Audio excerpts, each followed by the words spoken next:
Espace TV, le 22h.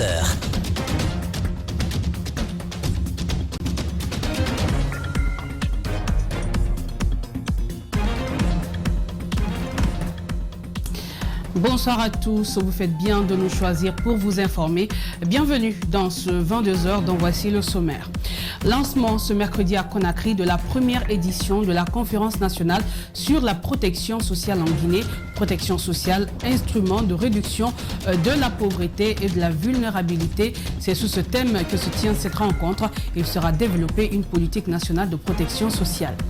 Covid-19, faut-il craindre une nouvelle fermeture des écoles? De nouveaux cas sont signalés dans certains établissements scolaires, notamment à Kouroussa. Cette augmentation du nombre de cas ces dernières semaines inquiète élèves et encadreurs qui souhaitent un renforcement des mesures sanitaires à la place d'un arrêt des cours. Au compte du grand format, nous serons à l'Abbé. La 3e édition de Harlem Fop Tour a été bouclée. Un grand succès. Les populations des localités visitées, à savoir Kouroumagui, Garambé, en zone rurale et Madina, quartier du centre, ont directement échangé avec les autorités locales sur la gestion de la chose publique. Vous les suivrez.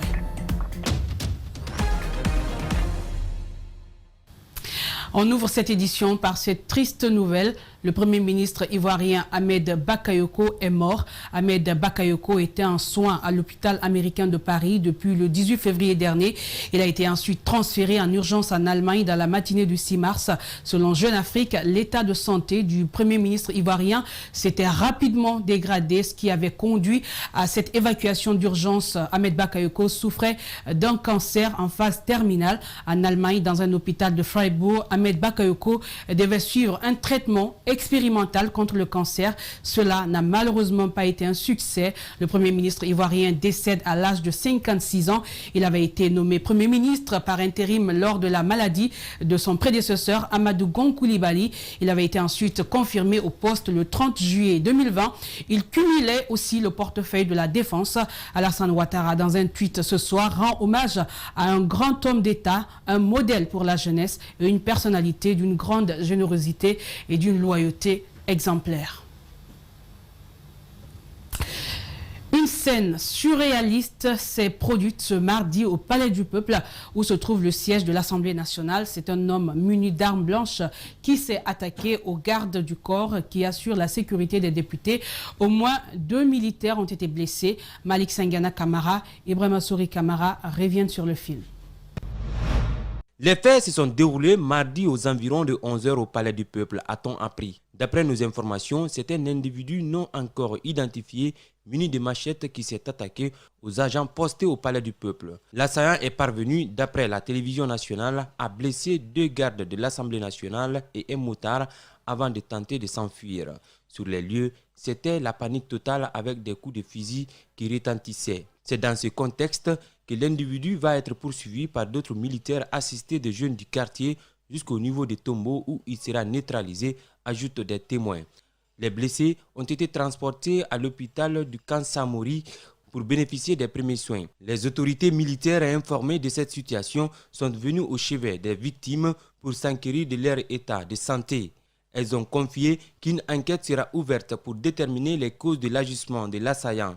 Au lendemain de cette attaque, le dispositif sécuritaire au Palais du Peuple est renforcé. L'accès à la cour est strictement contrôlé par les bérets rouges. L'accès à l'hémicycle pour les corps étrangers est quasiment impossible. Aux dernières nouvelles, apprend-on, l'assaillant aurait succombé suite à ses blessures. Protection sociale, instrument de réduction de la pauvreté et de la vulnérabilité. C'est sous ce thème que se tient depuis ce matin à Conakry la conférence nationale sur la protection sociale. La cérémonie d'ouverture des travaux a été présidée par le conseiller en charge des questions d'éducation du Premier ministre. L'initiative est du ministère de l'Action sociale. Il s'agit pour les acteurs de faire le bilan des activités déjà réalisées depuis l'adoption de la politique nationale de protection sociale de 2017 à nos jours. Mariam Fodé Kamara, Lamine Silla signe ce reportage. La politique nationale de protection sociale a été adoptée en 2017 et promulguée par le gouvernement. Durant donc 2 jours, des travaux de groupe seront organisés pour évaluer ce qui a été fait et examiner les obstacles et les perspectives. Beaucoup, de résultats ont été atteints et vous l'avez constaté au niveau de l'axe 1, en termes d'emploi, il y a eu des avancées. L'amélioration des conditions de vie des populations vulnérables. Quand vous prenez les personnes handicapées, par exemple, il y a eu beaucoup, d'assistance à leur niveau, et en vue de leur autonomisation. Et l'axe 3, l'axe à l'éducation, on a constaté, un taux de satisfaction appréciable des populations pour la fréquentation des structures. C'est une initiative du département en charge de l'action sociale et de l'enfance en partenariat avec les partenaires au développement. Le document de politique nationale de protection sociale qui est au centre de cette rencontre a en son sein 6 grands axes qui sont consacrés entre autres aux questions de santé, d'éducation, mais aussi à la protection sociale contributive et non contributive. La protection sociale, telle qu'elle a été mise en œuvre au cours des 4 dernières années, a eu des effets positifs qui seront développés au cours de la présente conférence. Néanmoins, vous me permettrez de relever 3 grands acquis. En premier lieu, la création et le financement de filets de sécurité touchant des franges traditionnellement peu bénéficiaires des dividendes du développement économique. L'Agence nationale d'inclusion économique et sociale, qui en est le fer de lance, est aujourd'hui présente dans les villages enclavés du pays. La rencontre qui prend fin demain devra aboutir à des recommandations pour une politique de protection plus performante qui ira de 2022 à 2027. Covid-19, la Guinée atteint la barre de 100 morts. 3 décès ont été enregistrés ce mercredi, ce qui porte le total à 101 morts selon l'Agence nationale de sécurité sociale. Et justement, c'est dans ce contexte qu'on se pose cette question. Comment se porte le système éducatif guinéen face à la pandémie de Covid-19? C'est la question que se posent beaucoup de parents d'élèves d'ailleurs, qui s'inquiètent au quotidien. Ce jeudi, nos reporters ont sillonné quelques écoles de la capitale pour s'enquérir des réalités. Les élèves sont motivés et ne souhaitent aucun arrêt des cours. Néanmoins, apprenants et responsables d'école plaident pour un renforcement des mesures sanitaires. Justin Leno, Ibrahim Assouma.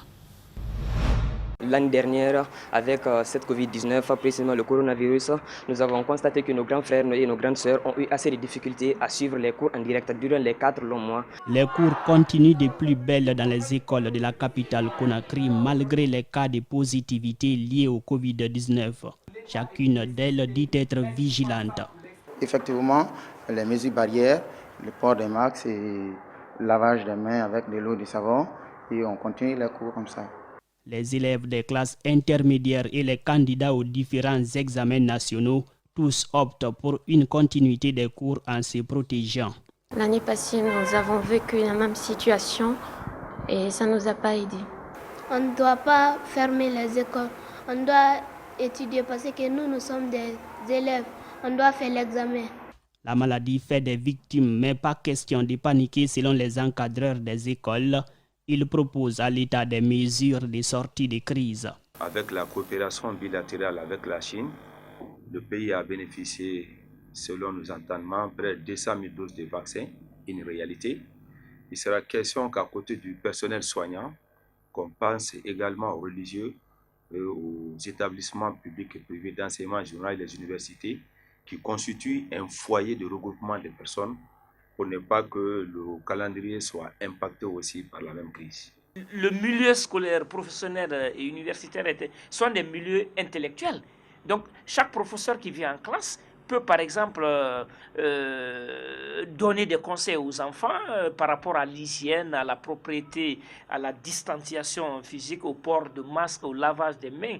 Les manifestations politiques, la grève des enseignants et le début du Covid-19 au mois de mars 2020 ont déjà perturbé le système éducatif guinéen l'année dernière.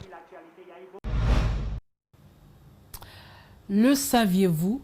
Les terres agricoles de la Guinée sont de nos jours 13 millions d'hectares au lieu de 6 millions d'hectares. Ce potentiel disponible correspond à la fraction des terres aptes à l'agriculture qui serait possible d'exploiter. Ce mercredi, un cadre d'échange a eu lieu donc à Conakry entre les cadres du département de l'agriculture dont le seul but est de faire du secteur agricole un levier de croissance. Djibril Ba, Abdoulaye Kamara.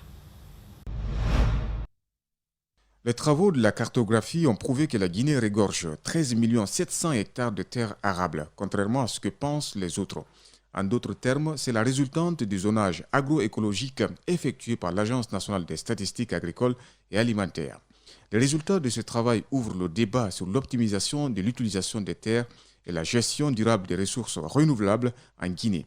Cette initiative répond à une des préoccupations du chef de l'État, celle de prioriser l'agriculture à la place des mines. On est sur le potentiel. Le potentiel a été évalué au lendemain de l'indépendance à 6 200 000 hectares, mais c'était sur la base des estimations. Ce potentiel a été fait sur la base des estimations. Et à titre d'exemple, le territoire guinéen est plus grand que la Guinée. Et on a confronté les données, on s'est rendu compte que le Sénégal avait le plus grand potentiel agricole que la Guinée, si on considérait les 6,2 millions d'hectares de terres arables. Les données statistiques déterminent la possibilité du développement d'un pays. La NASA s'inscrit donc dans cette dynamique. C'est pourquoi dans son conseil d'administration, tous les aspects liés à son fonctionnement sont évoqués. Je crois que c'est un instrument fondamental dans le cadre de la statistique agricole et alimentaire pour le pays et qui est également un appui pour l'Institut national de statistique. Contribuer à la mise à disposition d'informations statistiques est indispensable selon les responsables du département de l'agriculture. En plus, une assistance technique n'est pas à négliger. Une connaissance plus approfondie du secteur rural est donc nécessaire pour répondre aux besoins en information croissants et pressants en qualité et en quantité. Chaque année, qu'on puisse savoir combien la Guinée a produit, que ce soit dans les cultures vivrières, que ce soit dans les cultures industrielles, etc. Donc pour cela, il faut d'abord les moyens. Et ces moyens, c'est d'abord les hommes. En attendant le recensement national de l'agriculture et de l'élevage, l'identification des types de sols cultivables et les types d'engrais pour chaque sol est rendue possible grâce aux travaux de zonage. L'Agence américaine pour le développement USAID et l'ONG Action Unie pour le développement intégré en Guinée ont entamé une formation ce mercredi sur le thème contrôle démocratique et renforcement de la transparence budgétaire en Guinée. Il est question d'accroître la capacité technique des acteurs étatiques sur la lecture et la diffusion budgétaire. Les participants sont issus des ministères de l'économie, du plan et les receveurs des 38 communes du pays. Alcéni Barry commente les images d'Aboubacar Keke Bangoura. Le gouvernement guinéen a pris des engagements internationaux à travers l'initiative Budget ouvert, mais aussi l'initiative Cabri en Afrique. C'est dans ce cadre que s'inscrit cette formation Contrôle démocratique et renforcement de la transparence budgétaire en Guinée. La transparence budgétaire consiste à faire connaître de façon systématique l'ensemble des informations budgétaires au public. La communication budgétaire, comme la question de la transparence budgétaire, ce sont les outils de renforcement de la démocratie. Lorsque vous prenez un pays comme la Guinée, un pays démocratique où le président de la République est élu, il est élu par qui? Il est élu au suffrage universel. Qui c'est qui vote? C'est les citoyens. Et les citoyens contribuent dans le cadre de l'effort national pour le développement à payer des impôts et des taxes.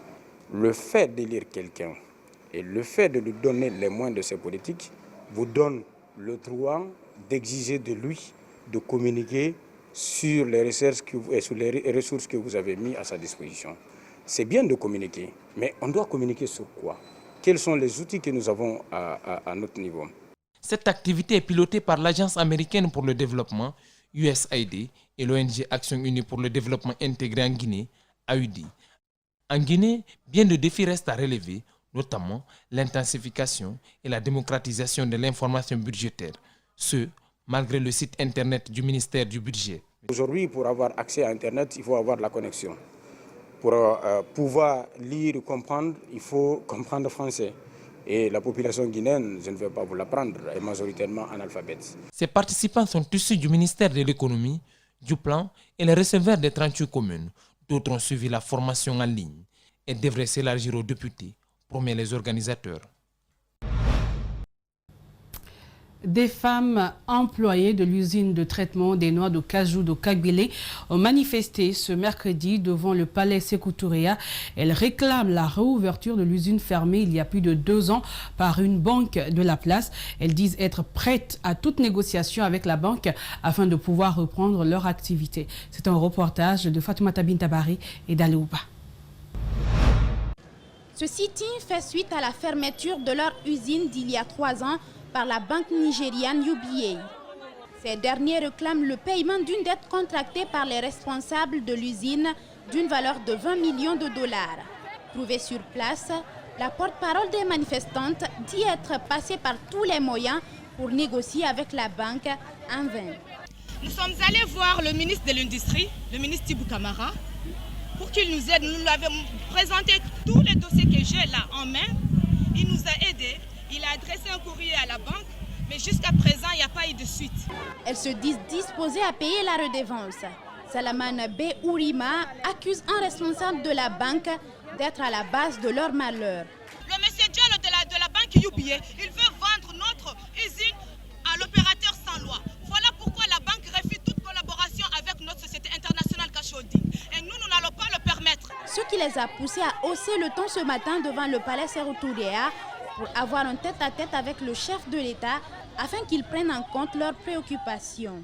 Nous voulons voir le père de la nation, le président Alpha Condé, qu'il nous vienne en aide, qu'il vienne essuyer les larmes aux yeux des femmes. Les femmes souffrent. La société a recruté plus de 400 femmes.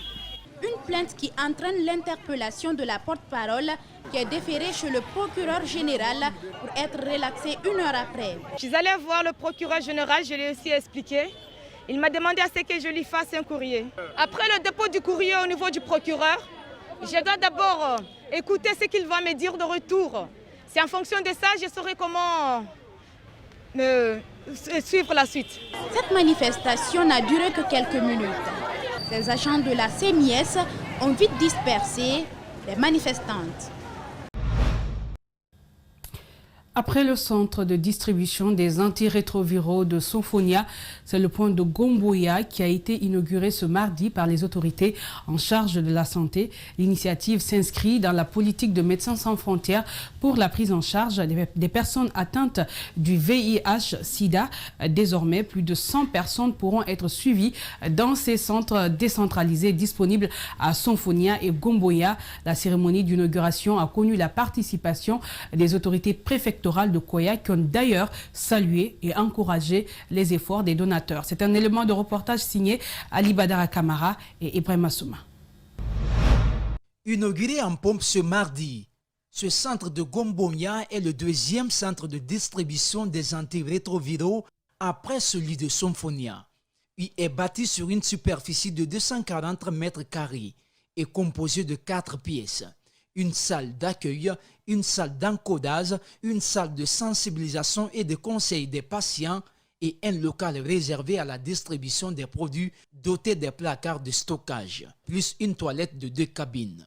Le tout est accompagné d'un château d'eau pour l'alimentation du centre en eau potable.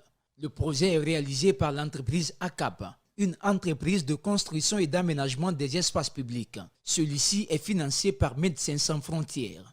Ce point de distribution rapproche davantage les bénéficiaires des produits. Enfin, cet encadrement par des gens qui connaissent intimement la maladie et ayant une formation adaptée à la prise en charge psychosociale des patients permettra un accès non stigmatisant au PV-VIH. Alors voilà, bon de rappeler aussi que cette structure offrira un service de dépistage garantissant comme il se doit une totale confidentialité aux patients. Le directeur pays ONU-SIDA insiste sur la nécessité d'assistance aux personnes atteintes du VIH. Pour lui, le phénomène n'est plus une maladie fatale, mais au contraire. Le sida n'est pas que la souffrance. Le sida n'est pas que la tristesse. Il faut que nous tous ici présents, nous sortons ça de notre tête et considérer le sida comme une maladie qu'on peut aujourd'hui lutter contre. Ce centre de prise en charge vient s'ajouter à celui de Sofonia pour la zone de Conakry. Cette décentralisation est le résultat de l'engagement de Médecins sans frontières dans le cadre de la prise en charge des patients. Désormais, plusieurs personnes infectées prendront leur dose dans ce centre qui vient réduire leur souffrance. À Conakry, il y a des problèmes, mais les plus nombreux problèmes se trouvent à l'intérieur, parce que c'est là-bas où les problèmes, les précarités des positions géographiques des personnes vivant avec le VIH qui ne les permet pas de se rendre dans le site de prise en charge qui pose problème. Ce centre porte le nom de Mama Meimouna, une des pionnières de la lutte contre le VIH-Sida, selon MSF. À tout juste 40 ans, Mamadou Diao Baldé, entrepreneur dans le monde du matériel de construction, a misé gros pour se retrouver à la tête d'une quarantaine de jeunes à qui il a donné directement ou indirectement du travail. Aujourd'hui, il vient d'offrir à son quartier d'enfance un forage de 172 mètres de profondeur pour un coût global de plus de 95 millions de francs guinéens pour réduire leur corvée en matière d'eau potable. Salih Bilalisso, reportage.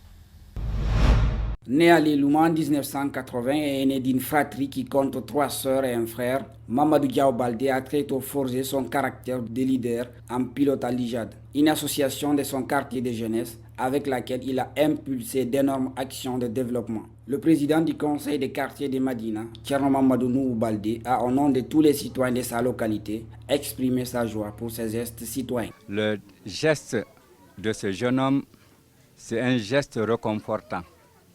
C'est un geste de soulagement. C'est un geste qui a réconforté les citoyens du quartier, le conseil de quartier, sa famille, ses parents, même les passants. Ça a réconforté tout le monde. Même ceux qui n'ont pas pu être ici avec nous, dès qu'ils entendent ce acte, vraiment ils seront réconfortés aussi. Bien que le château d'eau de la Seigue soit installé à Madina, les citoyens du quartier ne connaissent pas la couleur de son eau. La corvée quotidienne incommode les familles, notamment les femmes obligées de parcourir des kilomètres pour la nécessaire provision. Diao Baldé a alors pris l'initiative de réaliser un forage. Chose qu'apprécie à sa juste valeur Mamadi Diaboula, jeune leader du quartier. Diao, c'est comme tu l'as bien dit, c'est un jeune, un collaborateur. On a beaucoup vraiment lutté pour que le quartier Madina aujourd'hui soit un quartier vraiment un miroir, et il a toujours vraiment fait du bien à la population de Madina. Donc aujourd'hui c'est une fierté pour nous de voir un jeune comme Diao qui s'est battu corps et âme pour que le quartier vraiment se développe, surtout le secteur Diayabé. Et aujourd'hui, il a pu vraiment réaliser ce forage pour que nos mamans puissent avoir de l'eau.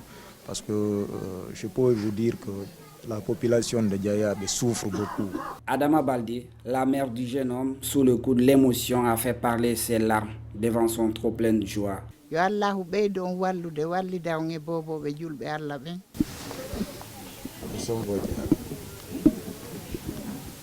Ce forage qui réjouit les habitants du quartier Madina est soutenu par une source d'énergie de 4 panneaux solaires.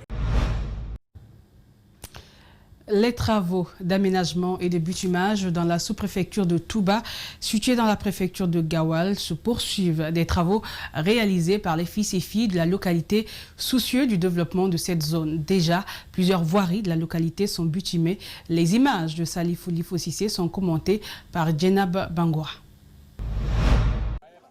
Ils cohabitaient avec des poussières et des boues.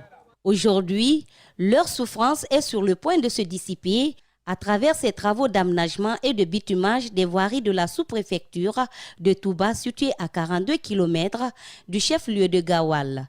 L'initiative vise à rendre la localité praticable et propre. L'initiative de ces travaux de bitumage, ça a commencé ici, par des sœurs qui se trouvent en France.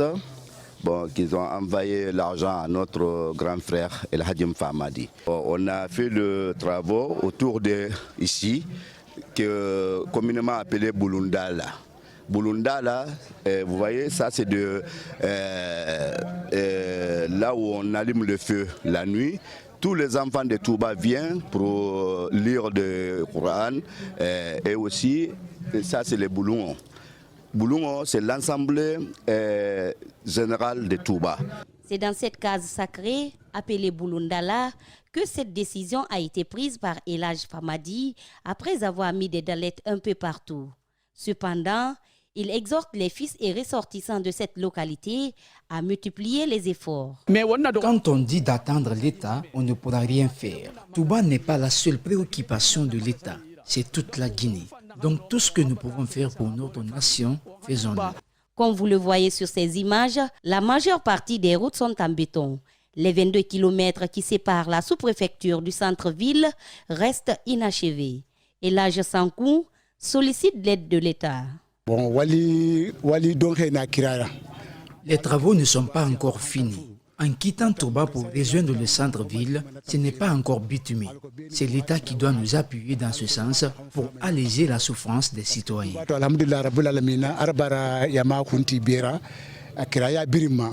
Cette sous-préfecture est reconnue par ses valeurs religieuses et ses fils veulent alors lui donner un éclat particulier. À présent, nous vous proposons le grand format. Et on s'intéresse à la 3e édition de Harlem Folk Tour qui a été bouclée cette année avec le succès escompté. Les localités de Kouramangui, Garambé en zone rurale et Madina quartier du centre ont respectivement reçu l'équipe de la radio Espace Fouta avec le plus grand intérêt et enthousiasme. Une occasion pour les citoyens de demander directement des comptes sur la gestion de la chose publique. C'est un reportage d'Alpha Ousmane Ba Aoubé et de Tierno Sadouba.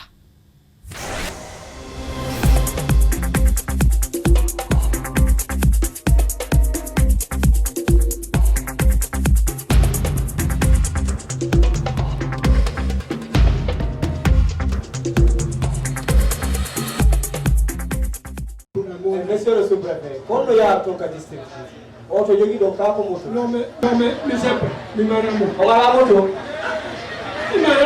Recette totale 1 milliard 59 000.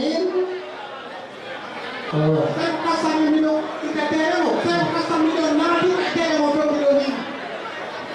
mais pour 401 millions, oui.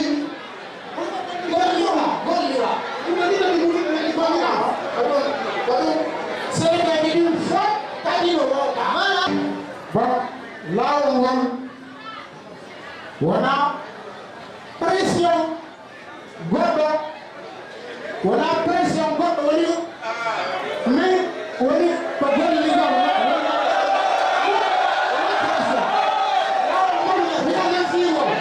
Harlem Folk Tour, qui signifie littéralement dire tout, est l'émission équivalente des Grandes Gueules du groupe Adafo Media.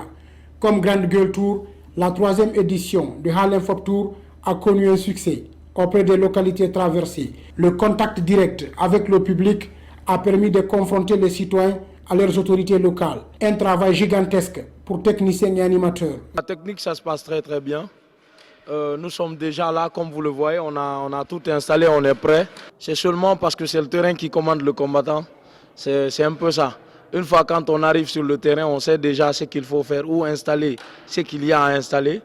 Et puis on fait le boulot, c'est ça. Ça fait plaisir parce que c'est différent des émissions qu'on réalise dans le studio. Là, on est en contact direct avec le public. Et on permet aussi au public les questions peut-être qui échappent aux animateurs. Ça permet aux citoyens de poser les questions et le contact il est direct. Donc c'est beaucoup différent de la radio parce qu'à la radio, c'est soit à travers nos investigations ou même à travers les réponses que les invités donnent. Que des réactions positives pour encourager les initiateurs à perpétuer l'émission grand public dans toutes les localités du Fouta. Au-delà des citoyens, des quartiers et localités qui ont reçu l'équipe de Harlem Folk, des auditeurs ont eu le courage de suivre l'émission partout. Vraiment content de l'émission, l'initiative, parce que j'ai même été à Garambé suivre l'émission. Aujourd'hui, c'est à notre tour le quartier Madine. L'émission, ça s'est très bien passé, les débats vraiment ont été houlés. C'est une initiative qu'on aimerait que la radio Espace continue dans les autres quartiers. Donc c'est une très bonne chose. Nous avons compris que Adafo Média est proche de ses citoyens. Adafo Média nous éduque. Adafo Média nous enseigne. Et Adafo Média nous supporte dans tous les domaines. Parce que Adafo Média, sans Adafo Média, on ne peut pas vivre, nous, à la baie ici. Adafo Média est notre cœur, est notre poumon au niveau de la baie et plus particulièrement au sein de notre quartier Madina. On est très content de vous, nous vous remercions et nous vous encourageons. Vous êtes encore jeunes. Au-delà de l'intérêt et de la beauté de l'émission, cette 3e édition de Harlem Folk Tour s'est tenue dans un contexte économique et sanitaire difficile. Il n'y a eu qu'un seul partenaire qui a accompagné l'initiative, ce qui a été un coup dur à supporter par la radio Espace Fouta. C'est côté accompagnement parce que le déplacement d'une émission, ça demande énormément de moyens. Et c'est le moment de remercier le sponsor de cette année qui est Papou Zimo, Zimo et Frères, et qui a mis la main à la poche pour franchement nous accompagner. Et les grosses difficultés, c'est cela et les réalités du terrain parce que vous pouvez préparer toute une émission pratiquement pour une planification d'un jour. Mais vous partez sur le terrain, les réalités, vous avez des contraintes. Là, vous pouvez travailler 2, 3 jours, 4 jours comme on a fait aujourd'hui. Donc pratiquement, c'est hyper compliqué. Ça, c'est les aléas des émissions. La particularité de cette émission Harlem Folk Tour, les auditeurs et les téléspectateurs ont été pris en compte à travers les différents canaux d'accès à la radio. Alors, il fallait quand même être, disons, multitâche, parce qu'il fallait regarder ce qui se passe sur la toile, il fallait regarder les animateurs, il fallait gérer le temps, il fallait gérer le technicien, donc il fallait gérer le public. C'était vraiment une lourde tâche, mais quand même on a pu juguler et puis quand même on a pu parvenir quand même à une gestion quand même rationnelle du temps. Donc je pense que c'est une belle expérience et qu'il faille partager par après en fait. Espace TV a également accompagné durant les 3 semaines consacrées à la tournée. Les cadreurs sont marqués de leur côté pour avoir réussi un bon travail. En fait, moi, c'est ma deuxième année de faire l'émission Harlem Folk Tour. À tout moment, c'est moi qui viens pour réaliser l'émission Harlem Folk Tour. Mais ce qui me marque beaucoup dans ça, c'est une émission en amont de découverte. Ça m'a permis de connaître beaucoup de sous-préfectures et beaucoup de localités. Harlem Folk Tour, c'est ma première fois d'assister. Ça fait 3 semaines que nous sommes derrière cette émission.